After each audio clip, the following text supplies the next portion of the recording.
muito cuidado também. E quem é a pessoa que a gente tem mais segurança nessa vida? Né? A gente tenta ser nos pais, né? Na mãe, né? No pai. Cada um vai ter um lá na sua casa. E aí o que acontece? Se essa pessoa mente pra mim, eu vou ter confiança nela? Não, né? E é bem isso. Nossos filhos nos testam o tempo todo, né? Testa o limite na nossa frente, testa todo o tempo. E a gente precisa estabelecer limites claros quanto a isso, né? Principalmente na parte sexual. Não, pode continuar. Assim, eu tenho uma dúvida, que nem, queria saber se alguns pais já passaram por isso. Que nem, o Victor tem 12 anos, mas ele não tem essa coisa ainda de minha namorada, beijar na boca, alguma coisa assim, ele não tem. Eu percebo que ele quer se masturbar com o controle da televisão, ele fica bem assim, mas ele não tem essa coisa de namorada ainda. E ele é muito infantil, o negócio dele é assistir Peppa, Patati Patatá. Por mais que a gente tente puxar para um outro desenho, Homem-Aranha, alguma coisa, ele não, ele fica sempre nele, Cocoricó.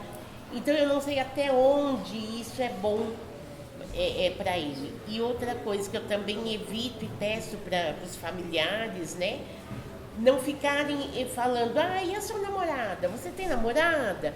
Eu procuro não instigar muito esse lado para ele, porque eu acho ele muito infantil pela idade dele. Então, para que eu vou aflorar uma coisa que ele não está preparado ainda? Ele vai ter o tempo dele. Ele sozinho vai descobrir que ele vai gostar de alguém. Você falando isso, pra mim fica muito claro, né? Eu fui lá no GIS fazer esse grupo que a gente está fazendo aqui, e aí chega uma mãe e ela levou o filho. E a Renata se dispôs a ficar com o menino lá na hora, e aí eu olho nele e falei, quantos anos ele tem, né? Porque psicóloga tem um olho clínico, né? Aí ela falou assim, 16, mas maior, né? Ela tem ensino, né? Aí eu falei assim, 16? Ela falou, é. Eu falei, E aí eu vejo um menino de 16 anos que tem uma baixa estatura, com um pote bem infantilizado e cheio de carrinhos dentro. E ele é bem infantilizado. E eu falei e aí toda vez eu pontuando para eles. O meu filho só vai brincar ou vai crescer com aquilo que eu proporciono para ele, né? Então, se você não está proporcionando a Peppa, alguém está proporcionando a Peppa, né? Então, talvez puxar um pouquinho, né? O sujeito com 12 anos, ninguém vai ir numa escola com 12 anos com o negócio da Peppa na mão, né? Ninguém vai falar para os amigos, eu assisto Peppa lá em casa, né? Então, assim, ele só vai assistir o que eu proporciono, né? O sujeito só vai fazer o que eu proporciono em casa. Então, talvez você vai ter que proporcionar só, olha, o desenho que tem hoje é só o Homem-Aranha, o Spider-Man, né? Eu só tenho que proporcionar outras coisas para ele conhecer esse mundo também. Então, Peppa é prazeroso, né? Ainda a gente fez um grupo essa semana de mães e falei para as mães, é gostoso assistir desenho. Eu assisto desenho. Eu até brinquei com elas, 9 horas da manhã no SBT, de domingo, passa Pica-Pau. Como é que você sabe? Eu moro sozinha, eu assisto, eu tenho prazer em assistir o Pica-Pau, eu acho bacana. Então, assim, é o que a gente proporciona. Só que eu tenho um filtro, não dá pra eu sair falando por aí. Os nossos não têm esse filtro, então vai imitar a fala da Peppa. E um sujeito com 12 anos não dá pra imitar a fala da Peppa. Mas então, o que você está falando, na verdade, é assim, é tentar ela trazer um desenvolvimento, Pra porque idade. vai chegar Vai, sim. antecipar isso, quer dizer, Isso. favorecer um proporcionar. outro ambiente, né? Oferecer uma outra coisa, porque ele está tão condicionado, ele fica ali assistindo Peppa, gostoso. os desenhos, e aí a gente acaba não tendo outras coisas. Então você tem que aumentar esse repertório do que ele pode ser. Hoje, o que os meninos de 12 anos estão fazendo? Certo.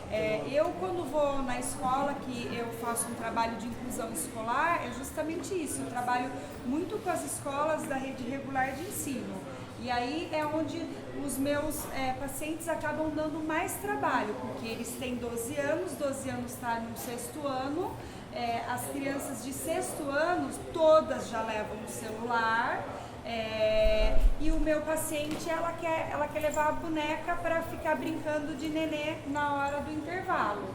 Então não dá. Então, como que eu vou fazer uma inclusão escolar se ela quer ficar brincando de boneca no intervalo e as amigas estão com o celular ou brincando no bate-papo?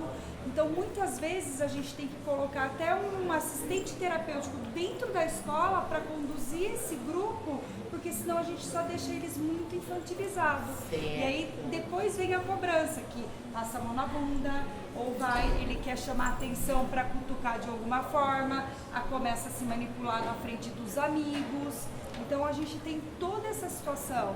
Aí a escola vem e fala, olha, a sexualidade de fulano tá muito, não é que tá muito, é uma forma dele poder chamar atenção perante o grupo, porque tá todo mundo, as meninas de 12 anos, elas vão de batom, com rímel no olho, já começam os namoricos, então tem toda essa situação. Pra gente, enquanto terapeuta, quando a gente vai pra escola, as reclamações são essas, olha, fulano tá com a sexualidade muito aflorada. Não é que é muito aflorada, estão todos, entendeu? Alunos de 12 anos estão nesse momento de descoberta do corpo, do outro, olha que ele é mais bonitinho, então é toda essa situação. E aí os nossos não têm o filtro, a gente tem que fazer toda essa situação. Então a gente tem que proporcionar coisas da idade deles, porque senão acabam misturando.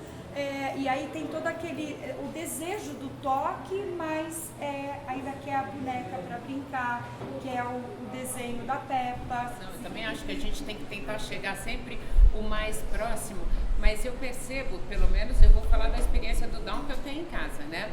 Eles têm o hábito de ir no conhecido, né? Então, por exemplo, o meu menino foi num bazar, ele trabalha no setor de assistente social e eles fazem a doação. A minha irmã tinha acabado de se desfazer de um monte de DVDs e tirou da casa dela. Ele foi lá no bazar, o que ele trouxe para ela? DVDs. E ele trouxe um roupão igualzinho que eu tenho em casa, todo amarelado. Aí eu tentei entender com ele, filho, por que você trouxe? Você repara que ele foi lá, ele trouxe duas coisas que é o conhecido. Então a Peppa talvez é a zona de conforto. Né? É prazeroso, é muito gostoso, só que não dá pra fazer só aquilo na vida, né? E aí o que acontece muitas vezes? O fulaninho lá em casa tá dando trabalho, o que eu faço? Ele gosta da Peppa, vai lá um pouquinho na frente da televisão. Ainda mais a gente, porque a gente tá sempre sobrecarregado, né? Então assim, isso é claro, é clássico, né? E eu vejo assim quando os pais vão falando, e é muito isso. Sei o que ele gosta, ó. Com 18 anos. Ela começou a lidar melhor com a situação quando ela se identificou com síndrome de Down. E a participação de um grupo que o filho dela participa, que é a galera do Clique. E aí ela começou a se identificar mesmo e saber que ela tinha síndrome de Down. E aí, o legal assim, a psicóloga ajudou, porque a gente também tinha esse lado de infantilizar muito. É mais cômodo pra gente. Né? E até porque a gente não quer que cresça, né? Ela brincava, os programas muito infantis, Cocoricó, tanto é que ela tem o Júlio. E assim, quando ela começou com essa relação de namoro, ela pegou o Júlio e colocou dentro do baú, porque ela não queria mais o Júlio. Então ela teve o namorado não estava legal, mudou de namorado. Tinha primeiros namorados que são aqueles platônicos. E todos nós tivemos. Eu fui apaixonada do meu professor. Não é? E a gente, acho que a gente falta esse lidar mais natural com as coisas. E aí o que eu vejo hoje, ela terminou o namoro, então na fase de namoro ela tinha essa coisa mais relacionada com a idade, mas terminou o namoro, quem que ela resgatou? O Júlio. E aí eu sinto que é uma carência dela, é um objeto de amor, né? Tenta pegar algum desses desenhos que a senhora também curte, ou se a senhora não curtir, passa a curtir e começa a assistir junto, porque e assim, como a gente, e nós temos 4 meninos, então é um pouco mais fácil, porque o Gustavo acaba sendo puxado, apesar de ser o mais velho, acaba sendo puxado pelos irmãos também. Mas lá no começo, quando ele estava muito com essa coisa de Cocoricó, de carrossel, etc., eu comecei a assistir com eles outras coisas. Então assistir filme de super-herói, assistir filme. Então Hoje eles assistem os filmes de super-heróis sem mim.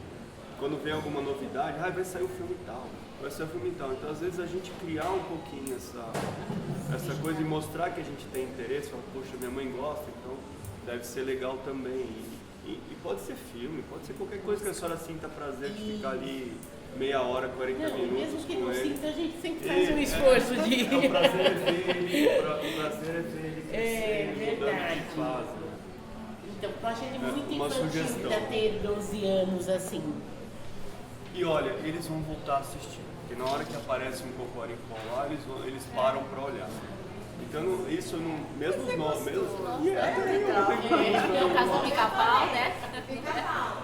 Mas tem que ampliar esse repertório para proporcionar o amadurecimento, né? Esse sujeito precisa amadurecer. E muitas vezes a gente tem que dar um empurrãozinho nesse amadurecimento. Tanto é que até eu acho que na escola acaba sendo excluído automaticamente, não por maldade das crianças, porque ele não acompanha a brincadeira das outras crianças. O adolescente hoje já está no celular, no WhatsApp, 12 anos, eles já estão nessa vibe, né? Vamos falar assim. E eu falei, também não dá elas. O meu que tá ficando para trás porque ele tá muito infantil.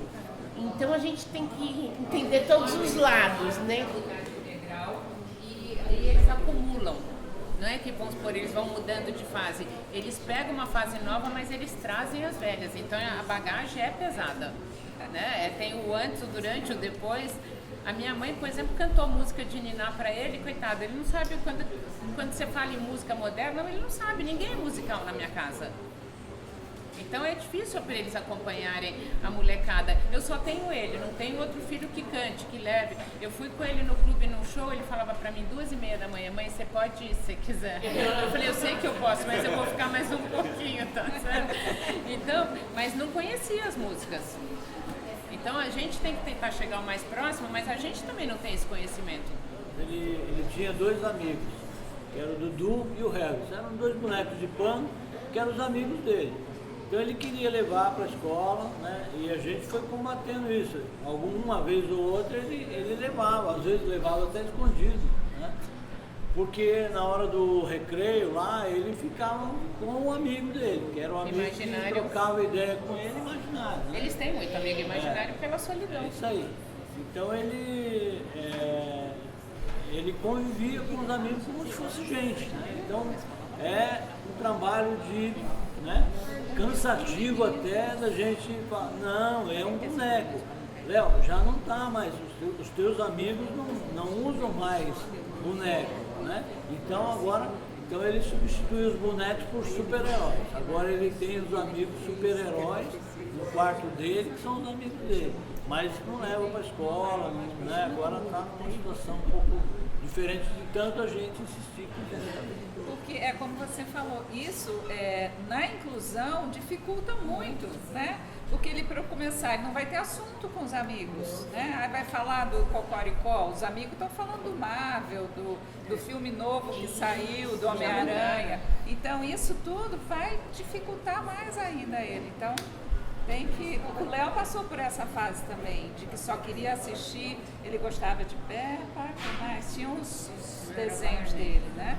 Aí tem uma moça que trabalhava com ele, e aí ela começou a apresentar os super-heróis, colocou um quadro com os horários e os canais da televisão onde passavam outros, né? Homem-Aranha, Batman, né? Começou a apresentar os outros. E hoje, tanto é que hoje ele curte os super-heróis, gosta da Marvel, né? Essa coisa do quadro funciona bem, como ele lê bem, ele, Tem né? que dar uma limpada nos brinquedos dele, tem umas pepas lá perdidas. Fazer uma doação, A gente pontua muito isso, né? Porque quando você colocar isso, deixar isso lá visível, tá fácil, né? Há 15 dias ele foi fazer exame de sangue, não sei se era o Patati ou o Patatá, foi junto, mas nessa altura eu ia levar a família toda com ele, porque ele tinha que fazer o exame. Agora que se mudou de fase, vamos doar esses. Não é? Vamos escolher um mais moderno, um mais novo, alguma coisa Eu assim. brinco muito lá nessa semana que a gente teve, né? Eu falei pra mãe, monta um quadro, coloca os carrinhos lá, que ele possa ver os carrinhos, mas não que ele põe numa cestinha e leve. Ela falou, vou pegar, prometo que eu vou pegar o vasinho, o potinho pra fazer um vasinho. Falei, pra ontem, hein, pra ontem. Mas é isso. É o que a gente proporciona. A senhora falou que era o desenho, tá vendo? Agora já apareceu esses bonecos. Já os bonequinhos da Peppa. Não, chegar em casa, que hora vai ter uma reunião, eu preciso fazer isso. Não simplesmente tira. E eu falei, brinquei lá, dá pra caridade, faz caridade. Já ensina o filho a fazer caridade, é importante. E a gente, eu falo pra Gabi, a gente faz muitas rodas de bate-papo, o quanto é importante a gente ter essa troca. Então, assim, hoje a gente está num grupo que tem vários pais que estão na pré-adolescência, ou na adolescência, ou numa fase mais adulta, que são os de 20 e poucos anos, tem o seu de 12, o dela de 5, mas a gente precisa ter essa troca, até mesmo porque senão a gente fica muito engessado num padrão e a gente não consegue ver, olha, a gente tem que ofertar outras coisas, para que ele possa crescer, a gente tem que fazer desse jeito. Como que chama o seu filho? Victor. Só tem o Victor? Só. Então, se tivesse um outro, teria uma outra experiência. Verdade. Mas pega a experiência do tio, do irmão, enfim. Da masturbação do Júlio, né? Que ele vai pra debaixo da cama, né? E aí eu falo, sexo é velado, né? Talvez vocês tenham mesmo essa dificuldade de chegar lá, de falar com ele, né? E sobre a masturbação, a gente precisa tomar cuidado, porque assim, ó, ver quanto que esse sujeito está se masturbando. Porque senão a gente não está dando desafio para ele adequado. Quanto mais ele se masturba, menos desafios está sendo lançado. Então aquilo não está prazeroso. Então eu procuro me satisfazer de uma forma prazerosa. Conseguiram entender? Se masturba para ter prazer. Toda essa vida, eu estou muito ocioso, eu vou ter que me masturbar para sentir um prazer dessa vida. Igual a mulherada, come chocolate para ter prazer? Então, compra uma brusinha, né, para ter o prazer? Eles são iguais, né? Essa masturbação vem para complementar isso, tá certo? Então, aumenta aí esses desafios também, que eu vi que você falou, o brincar, já tá um pré-adolescente, né? Então, vai jogar, né? Vai fazer outra coisa, vai jogar bola, jogar no videogame, fazer outra atividade. Não ser o brincar, porque o brincar ainda tá lá na infância. Aí vamos trazer o Júlio mais pro adolescente. E aí conversar. Os pais colocaram um lugar adequado, né? Eu acho bem bacana, como você falou, o banheiro da casa dele, né? Porque esses dias uma mãe falou, aí eu falo pra ele no quarto e no banheiro. Perfeito, banheiro até pode ser um banheiro da casa da avó, no lugar, só que aí ele foi se masturbar no quarto da casa da avó. E aí abriram a porta, que é isso, esse moleque tá fazendo, né? Porque choca, né? Então nem todo mundo tá preparado, lembra que a gente falou? Nem todo mundo tá preparado para isso. Então, orientar ele, vai pro banheiro da sua casa, estabelece um lugar onde ele pode também, né? Porque se tocar é bom, fazer sexo é bom, né? Que senão ninguém fazia, não é? Então é isso, tá? Quer falar mais uma coisa aqui? Não. Colocando um pouco, né, do que foi falado, acho que é importante também a observação, né? A observação daquele momento, né? E às vezes você replicar realmente o que foi colocado, que é partilhar, tentar descobrir o que eles estão querendo dizer com aquilo e reforçar. Outra grande dificuldade talvez que se tenha é em relação à sociedade no entorno, né? Onde a gente vive, e talvez replicar isso também com aquelas pessoas, porque a gente sabe da dificuldade que é na escola, de trazer, né, eles como adolescentes hoje, sabe da dificuldade que é por conta do distanciamento dos demais, né? E às vezes a gente não deve, né, só simplesmente deixar do jeito que está, replicar isso para aqueles profissionais que estão lá também e que às vezes não têm o entendimento, e que talvez a gente possa colaborar, falar, não, ele precisa participar, eles precisam participar das atividades em conjunto, de grupos, fazer com que eles se expressem da maneira deles, mas tirar aquilo, né, como contexto. Então acho que essa é a importância grande, né, também na vida, que vai colaborar, né, nesse convívio amanhã depois, né, da vida, ou seja, né, no namoro, né, que eles tanto falam, né? A minha menina fala, ela adora sertanejo, então os cantores lá, ela já sabe qual que é o namorado dela, é o fulano de tal, fala, tá bom, por que desse namorado, né? Então, assim, eles constroem, né, realmente, como você falou, também aquelas questões imaginárias, que a gente se diz imaginário, mas é uma construção de falas também, do repertório talvez que eles viveram naquele dia, naquele momento, né? E a gente está realmente atento a essas observações para estar colocando, né, no dia a dia deles, que, como diz, é um trabalho de formiguinha que realmente a gente tem que, né, galgar aí bastante. E eles matam um leão por dia, né? É Então, a verdade. hora que chega em casa, acho que deve dar esse... E a gente também, né? Nós matamos 2. Eu acho que é mais importante replicar o conhecimento, né? Porque nem todo mundo é obrigado a saber o que o síndrome de Down tem, que jeito que ele pensa, que jeito que é a sexualidade dele. Cabe a nós.